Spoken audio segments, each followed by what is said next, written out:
আজ অক্ষয় তৃতীয়া, আর আজকের এই দিনটি থেকেই শুরু হয় চন্দন যাত্রা উৎসব। কিন্তু কি এই উৎসব জানেন কি? জানা যায় উৎকল খণ্ডে বর্ণিত আছে প্রভু শ্রী জগন্নাথ দেব মহারাজ ইন্দ্রদুম্নকে বৈশাখী শুক্লা অক্ষয় তৃতীয়াতে সুগন্ধি চন্দন ও কর্পূর দ্বারা প্রভুর শ্রী অঙ্গে লেপন করতে নির্দেশ দিয়েছিলেন। মনে করা হয় সেই দিন থেকেই পালিত হচ্ছে এই চন্দন যাত্রা উৎসব। উৎসবটি অক্ষয় তৃতীয়ার দিন থেকে শুরু হয়ে 21 দিন পর্যন্ত পালিত হয়। যেহেতু বৈশাখ মাস অত্যন্ত উষ্ণ, তাই চন্দনের শীতল গুণ ভগবানকে আনন্দ প্রদান করে।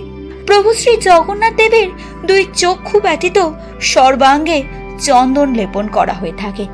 ভিডিওটি ভালো লাগলে লাইক এবং চ্যানেলটিকে সাবস্ক্রাইব করে পাশে থাকবেন অমৃত।